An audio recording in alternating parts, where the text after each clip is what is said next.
Hallå där och välkomna. Jag är lite uppe i varv här. Det är bara några minuter kvar innan det är dags för mitt första prov i svenska. Det är språkhistoria. Sen väntar 3 andra prov idag. 3 andra ämnen, så det är 4 ämnen totalt och 4 prov totalt. Och vi får se, det här första ämnet i svenska då, det är lite språkhistoria och det kommer vara muntligt där borta i klassrummet. Och jag och 2 till ska diskutera med läraren, så vi får se om det blir fair play och vi hjälps åt. Eller om det är var och en för sig och högst och högljuddast vinner mest taltid. Vi får se hur det blir. Men jag kan bara öva på så länge och repetera det jag redan vet och behöver veta. Och nu är det ju så att jag lär mig bäst genom att, vad händer nu? Jag lär mig bäst genom att presentera och prata om vad det är för något. I alla fall när det gäller historia och sånt, så är det ganska bra för mig att repetera. Så jag tar en liten snabb summering av ytan på vad det här är. Det är alltså språkhistoria i svenska. Och det är ju så att det började med indonesiska nere i kontinenten liksom. Så blev det germanska ju högre upp det kom, liksom Germany, Tyskland där.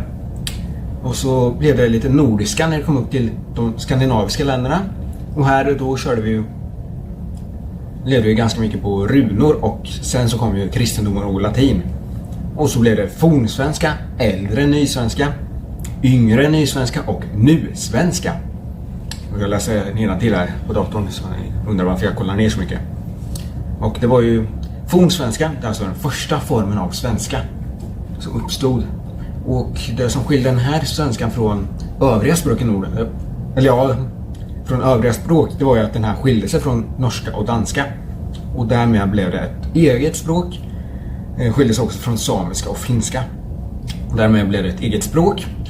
Men det är ju lite diskussion om när det här egentligen blev ett språk. För antingen så kan man säga när Västgötalagen, den första lagen som man kan tolka skriven på svenska, för den har liknande stavningsregler till de vi känner till. Men vi vet ju inte om folket själva tyckte att de talade svenska, eller sa att de talade svenska. För på den här tiden fanns inte landet Sverige. Och svenska, alltså språket som hette svenska, fanns inte heller. Däremot talade folk ungefärligt till de reglerna som fanns. Talreglerna. Och där kom ju efter att kristendomen kom till landet och runorna försvann. Och alla blev kristna istället, och vi använde det latinska alfabetet. Och vad hände sen då? Jo, efter den här Västgötalagen, som var lite kontroversiell, för då var det en lag till Svea riket, det som fanns innan Sverige, bara några landskap i centrala Sverige då. Efter det, ja men då fick vi genus. 3 genus blev 2. Vi fick 1 och 1. Förut hade vi ett 3:e genus som ingen vet vad det är egentligen. Tyskarna kom. Inte de tyska soldaterna, utan de tyska handelsmännen och smederna. Och Tyskland kom med influenser som bland annat prefix och suffix. Prefix som man sätter före första delen av ordet, och suffix den sista delen av ordet. Typ som ja, det är bra om man kan några sådana här prefix kanske, och suffix. Men sen kom äldre nysvenska. Vad hände då? Jo, då kom Gustav Vasa. Det var kungen och religionen i centrum. Gustav Vasa kom och boktryckarkonsten kom, och då skulle vi skapa en egen bibel, och det blev ett facit.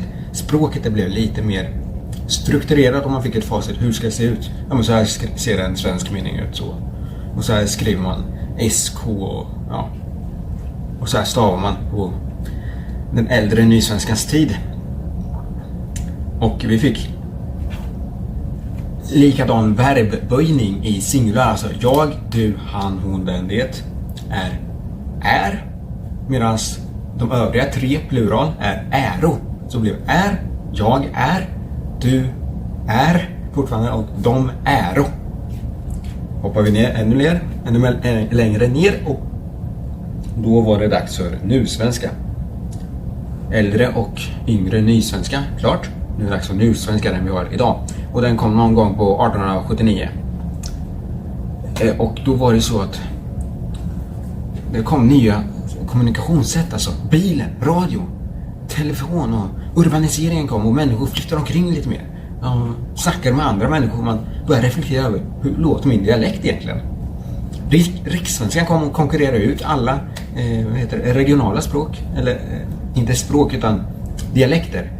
De blev typ lite bojkottade av det offentliga rummet samt minoritetsspråken.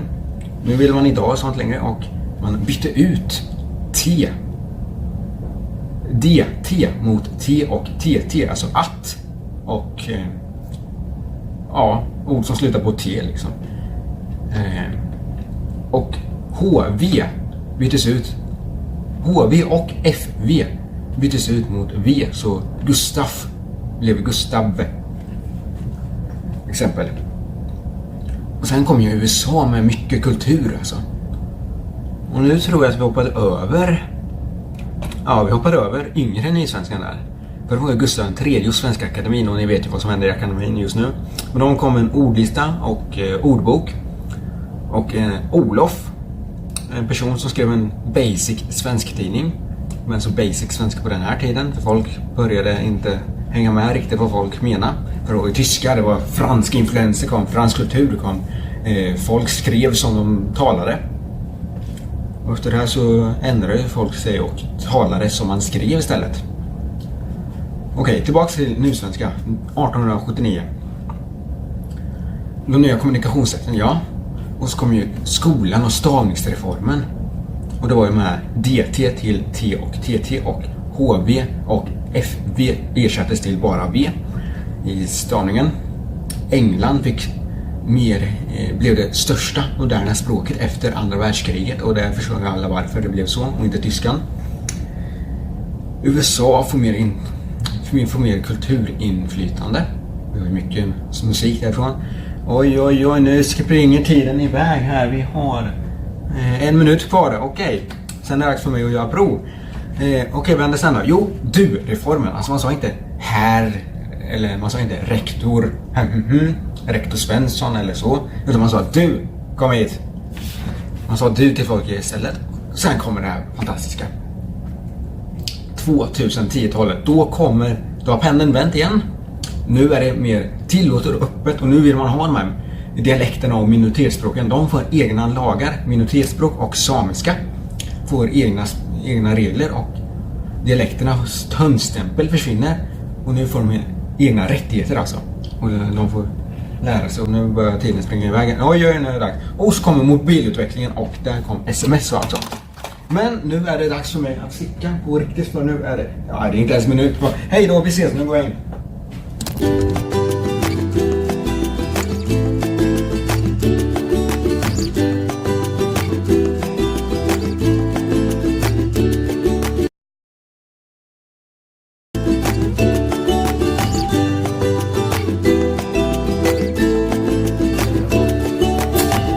Sådär då, och då var svenskan över. Från svenska till kommunikation. Och då är det dags för första tal då. Det här talet är lite speciellt för det, förutom att det är det första, så skiljer det sig också ganska mycket från mina vanliga presentationer. Ni vet ju, jag brukar ha jättemycket rekvisita. Den här gången har jag bara de här fina små talkorten och ett litet mindre kort. Ett körkort. Och det här talet kommer att bli lite mer inriktat på generation 2000 och handla väldigt mycket om miljö, frihet och vad är det? Just det, körkort handlar om. Målet med det är att försöka beröra alla de 3 etosarna, eller etos, patos, logos. Och nu måste jag försöka, jag har inte så mycket tid kvar, ser jag här. Så jag ska repetera lite och sen så ses vi in i klassen när det är dags för tal. Ses!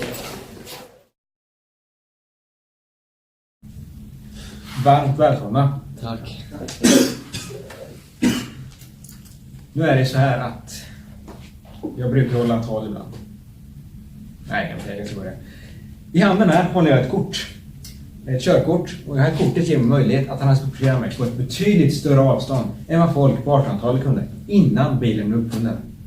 Det betyder att jag skulle kunna jobba i grannstaden eller hälsa på vänner på västkusten. Men att ha bil betyder också att jag bestämmer vart jag vill bo. På landsbygden eller storstaden. Det finns ju självklart andra sätt att transportera sig i dagens moderna, infrastrukturella och kollektivtrafikerade samhälle. Dock känner vi alla till utbudet på landsbygden, eller hur? Det existerar inte. Bara med bilen kan du färdas bekvämt och exakt till din destination. Och du bestämmer när du vill åka. Vi har ju alla, när vi var små, hört att bilar är dåliga för miljön. Då är det väl också ganska logiskt att vi borde avstå från bilen och istället höja skatten på både bil och drivmedel. För det är ju bra för miljön, eller hur? Men det kanske inte är lika bra för oss, folket. För konsekvensen av de här handlingarna, att förbjuda drivmedel, bil och indirekt buss, flyg, båt och andra färdmedel, skulle få globala katastrofer för världens befolkningar. Det skulle inte bara drabba de rika som vänstern vill, och inte heller bara de fattiga som högern vill, utan det här skulle drabba alla negativt. Exempelvis folk i fattiga länder och städer som är helt beroende av exportvaror skulle inte kunna bo kvar och försörja sig. Skolor skulle inte kunna utbilda lika många. Och utan utbildning så är man ganska utelämnad som människa i dagens moderna samhälle. Och även de fysiska mötena skulle försvinna. Och glädjen av en positiv kommentar. Snyggt fixat, bra jobbat. Och varför skulle det inte vara det här? Jo, för vi skulle aldrig ha tagit oss till arbetsplatsen, skolan eller fotbollsmatchen. Folk skulle förlora jobben, de fasta inkomsterna, mat på bordet och livsglädjen. Trots det så finns det ändå vissa människor som argumenterar för att den enda lösningen är att förbjuda bilen. De vill ta bort möjligheten till framgång för de enskilda individerna. De vill ta bort friheten för folket på landsbygden. De vill förhindra vänskaps- och kärleksrelationer bildas. De skulle alla ha rätt. Om det inte var så att vi levde på 2010-talet. Över 2 sekel har gått sedan bilen uppfunnits. Vi har kommit oerhört långt inom både forsknings- och IT-områdena. Och redan förra året offentliggjordes testerna av elastbilar på de svenska vägarna som går på 100% el, alltså förnyelsebar energi. Och enligt elbilstatistiken.se finns cirka 60 000 elbilar, varav 14 064 är privata personbilar. Och då är år 2018 inte slut än. På kort tid har det skett en elrevolution, mina kära vänner. Det här visar att både företag och enskilda individer vill och kan ställa om. Det är inte längre en fråga om bilen eller miljön. Vi kan välja båda och samtidigt behålla vår självständighet och frihet som bilen ger oss. Vi är de första av generation 2000. Det var en tidsfråga innan vi som bestämmer. Det är hög tid att vi ändrar synen på bilen som miljöbov till ett frihetsverktyg. Så låt oss alla blicka framåt mot en framtid fylld av hopp och frihet. Låt oss alla få en framtid där vi själva bestämmer vart och när vi vill åka. Vart och när vi vill åka. Att välja själva är ett privilegium. Och det, mina kära vänner, det är frihet på riktigt! Wow, jag kan faktiskt ha den längsta selfiestaven just nu. Talet gick jättebra. Och det här. Nu ska jag bara reflektera lite och sen lämna in det och så får jag ett betyg. Förhoppningsvis ligger på en annan nivå. Jag fick inte med exakt allting, men jag tyckte att det gick hyfsat bra ändå faktiskt. Det mesta kom med. Det var några små ordfel sådana så. Men det mesta gick med. Det gick jättebra. Så nu är det bara en reflektion och så över till nästa prov. Oj. Fullt prov här. Massa papper. Om gruppen och dess gruppprocesser. Har vi MOA-modellen, vi har FRIO-modellen, vi har INGT-modellen. Och så har vi en massa olika grupper, kännetecken och olika roller från män, informell och sociala och individuella. Och det är mycket grupp, teamfink, primär och sekundär grupp. Så det är mycket nu. Och nu börjar vi, så vi går upp.